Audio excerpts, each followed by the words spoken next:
Kanamaren, Samanasholu, Kanamasambalu, Kanamaren, Samanasholu, Kanamasambalu. We have with us in the studio Professor Anil Sooklal, High Commissioner of South Africa to India. He's the first person of Indian origin to be appointed South Africa's High Commissioner to India. Professor Sooklal has extensive experience in multilateralism. He has served as South Africa's Sherpa to various multilateral and plurilateral groupings, including G20, BRICS, IPSA, and IORA. He previously served as ambassador to the European Union, Belgium, and Luxembourg.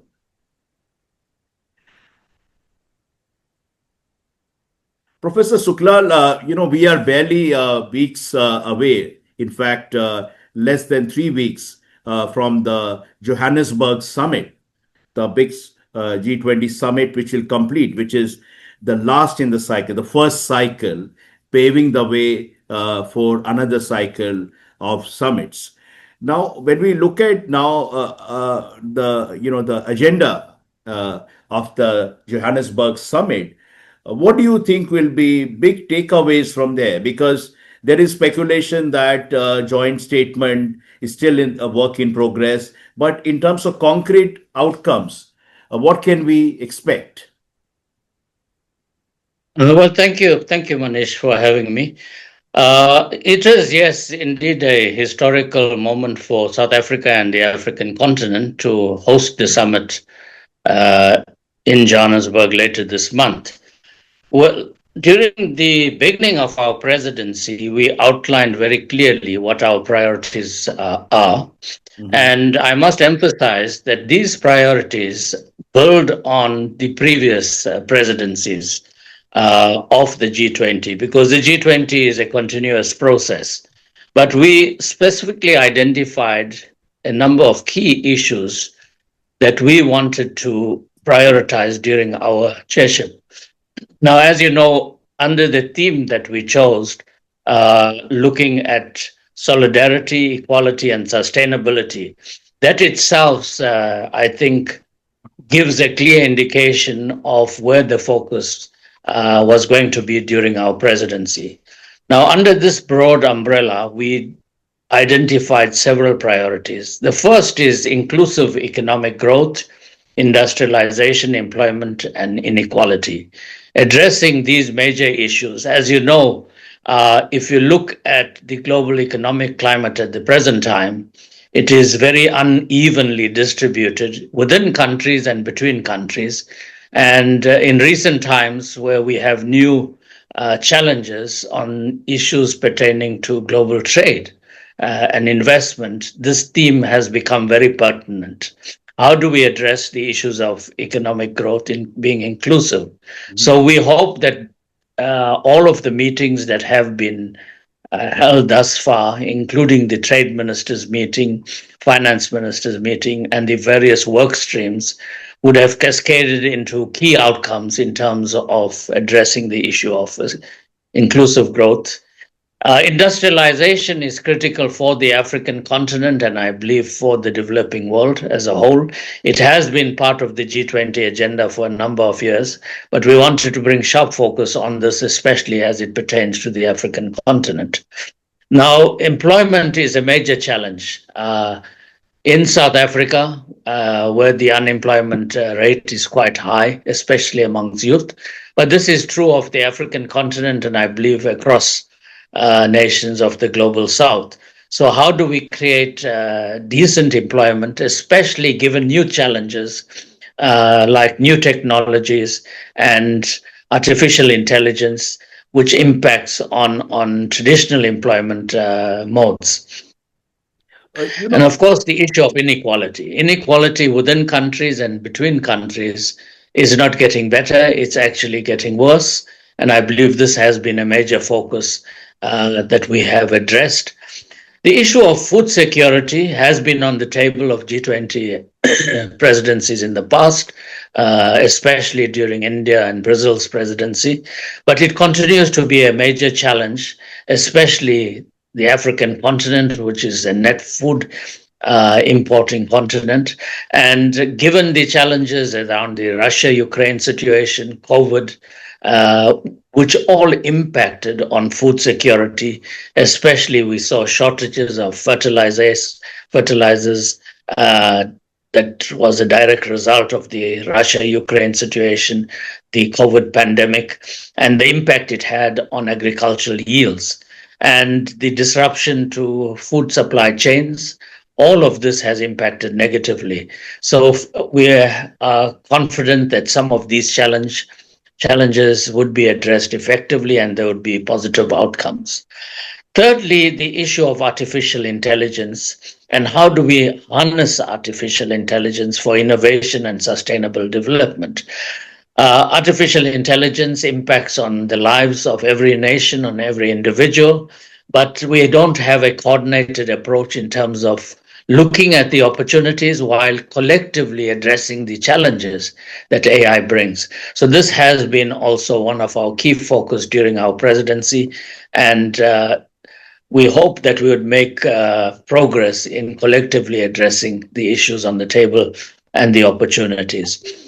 But importantly, also the issue of debt sustainability, especially for African countries, has been a major focus of our presidency and how can we get a collective decision in terms of addressing that debt sustainability, especially given the impact it has and continues to have on the development of poorer nations and Africa in particular. For many of our nations in Africa, debt sustainability has become a major burden and detracts from the development of these countries and the economies. And this has been a major focus during the course of our presidency.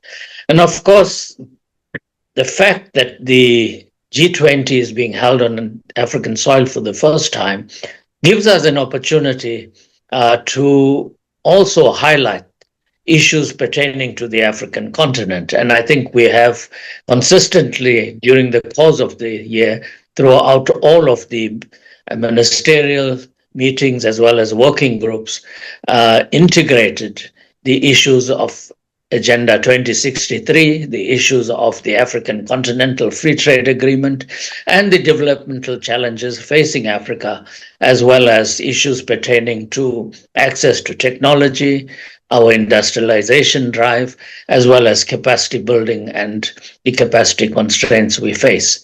So this is an ideal opportunity during the summit to specifically focus on some of the key African issues and how they are streamlined and fast-tracked into the G20 agenda on a sustainable basis. So for us, these have been some of the key issues, and we like to see key outcomes at the summit addressing all of these that we have put as priorities.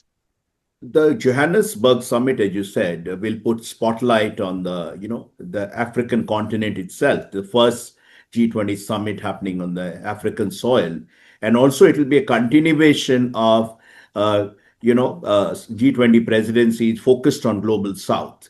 This is fourth consecutive presidency held by a Global South country. Uh, and we are now moving the next year, it will be United States and an entire set of global North countries will take over. There is apprehension that, for the last 4 or 5 years, we've seen a consistent focus on global South that may get diluted under the presidencies of global North. Do you share that apprehension? Well, look, if one has to look back, especially as at the developmental issues within the G20, as you know, as early as 2010 at the Seoul Summit, we created the Development Working Group, and South Africa is a permanent co-chair of the Development Working Group. The Developmental Working Group has had sharp focus, especially on issues pertaining to the Global South and the African continent. In fact, under some of the past presidencies, we have had very dedicated, focused programs on the issues pertaining to challenges we face in the global south. For example, under the German presidency in 2017, we had the Compact for Africa, which focused specifically on how the G20 can assist in Africa's economic growth and the challenges we face. And this has consistently been on the G20 agenda. We saw it also during the past three summits, starting with Indonesia and with India's presidency, where the African Union now has a permanent chair on the G20 table. And that has been a major gain for the African continent, where besides South Africa, the African Union can bring sharp focus on Agenda 2063, all of the programs we have under the 10-year program of action, as well as the African continental free trade area and the opportunities it provides for G20 members to work with us in highlighting these. Of course, rightfully, you point out that we have the USA taking over the presidency next year, and whether they would have the same focus. But I think you must also understand that the G20 agenda is an ongoing agenda. Issues that have been on the table continue to be on the table. We inherit that. When we inherit the presidency, we don't discard those issues. They are ongoing issues that each presidency has to take forward. So I am confident that these issues will still be on the table. Of course, whether they get the necessary attention will be left to the incoming presidency, but the rest of the G20 would continue working on these issues because every ministerial and every expert group are seized with these matters on an ongoing basis. The South African presidency has initiated a review of G20 at 20. What is the objective of that review, and how do you see that going forward? Well, if you look at the journey we have traveled since 2008, when the first summit was held in Washington, the G20 was elevated to a summit level precisely because of the global financial crisis of 2008. And the epicenter of that crisis was in the global north, Europe and the USA in particular. But we felt the need as a collective, as the major economies of the world from both the global north and south, to come together and collectively address these challenges. And between the period 2008 to 2010, the G20 had 5 summits in a very short period of 2 years. And it was the result of these 5 summits that put back the global financial architecture back on track, global growth back on track. And we did this as a collective, all G20 countries working together from both the North and the South. And I personally believe the journey we have traveled since the first summit in 2008 to the present, last summit in the current cycle in Johannesburg on the 22nd and 23rd of November, has demonstrated the positive value that the G20 has brought to the global geopolitical, geoeconomic, financial architecture. I believe that the G20 is a positive force for global good, and this has been demonstrated through the substantive work undertaken by the G20 at the time when multilateralism is under pressure, and in some instances, countries are pulling out of multilateral institutions and moving towards unilateralism. The G20 gives us hope that despite our differences, it's possible for the global North and South to converge on a common platform and collectively address the major challenges we face that impacts equally on the North and South. And within the G20, we see ourselves as one platform, not as North and South, but as a collective addressing issues facing the global community and trying to collectively find solutions in an inclusive manner. So, I mean, you're right about the G20's role as a bridge builder of sorts, between the global North and the global South. In this context, I just want to ask you about, there is a kind of pushback by the United States against the BRICS grouping. Do you see that kind of, unilateral pressure exerted on G20 where one group of countries pursue a particular agenda at the cost of, say, the global south? Well, let me say that the G20 has become a powerful global platform. It is not dependent on one particular country in order for it to move forward and to be successful and to address the issues on the table. So the G20 is too big to fail, and not one country, no matter how big or large that country may be, can collapse the G20. Like we have seen, yes, the United Nations has been weakened through unilateral actions. But the United Nations continue to be the global body, and it is the only global body where we all have a voice collectively. And likewise, all G20 members contribute equally to the strength and success of the G20. So if one member pulls back, yes, it impacts on the G20, but that does not mean that the G20 become dysfunctional. So I am confident that the collective, and we have seen that during the course of our presidency this year, in all of the ministerial meetings, in the expert group meetings, both in the Sherpa track and the finance track, that overwhelmingly the G20 members want to work collectively to find solutions to the challenges we face. So I'm quite confident that we have to work as a collective. Yes, BRICS has been under attack from some sources, but I think that is because of the fact that the BRICS has become a powerful voice and a powerful platform of the global south. And the global north alone cannot determine the shape and future of the evolving multipolar world. It has to be done in tandem with all partners. And the G20 proves that the global north and south can work together, addressing collective issues. And by attacking BRICS and trying to demonize BRICS, we are not helping each other. BRICS is a platform that has established itself, it's there to stay, like the G7 is an important platform, and so are the other unilateral platforms that we have in the global scenario today. But each one of them have relevance, and I don't think by trying to undermine these platforms or to criticize these platforms, they're going to become weaker. On the contrary, they become stronger because it shows that the members are resilient and the issues on the table are relevant. And it's not about attacking a certain formation. It's about the issues that formation are addressing. And I think what BRICS stands for is creating an inclusive, just global community that does not marginalize the majority, as is currently the state. Right.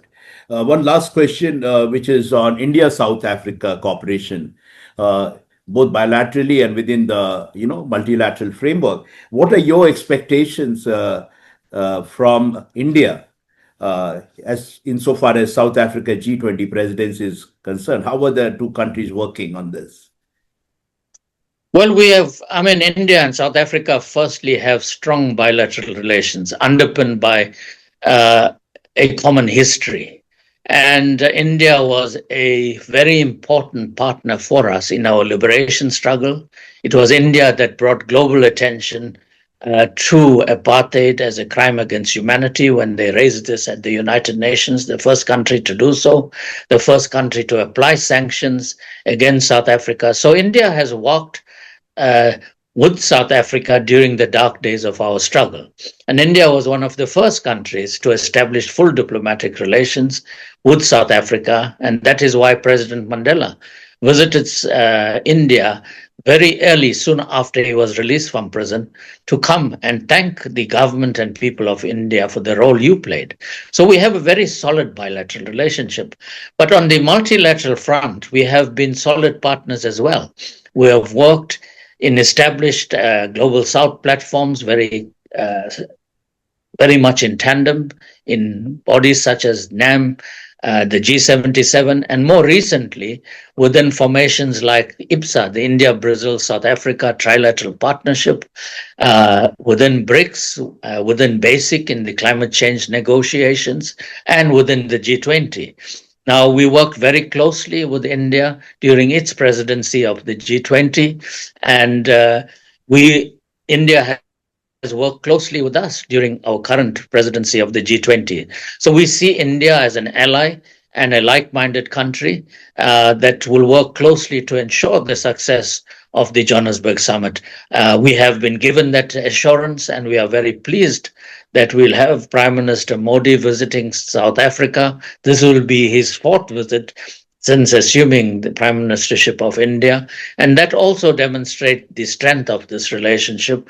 And we count on India to be a positive force in addressing some of the challenges that we are naturally going to encounter in what is going to be a challenging G20 summit, given the geopolitical environment we find ourselves in. So on this very positive note on India South Africa robust cooperation and South Africa's optimism about the success of the summit, regardless of within this challenging geopolitical climate, we end this conversation and we return for more. Thank you so much, Professor Sooklal, for your time, His Excellency, South Africa's High Commissioner to India. Thank you for having me, man. Come on my rim, some on my show.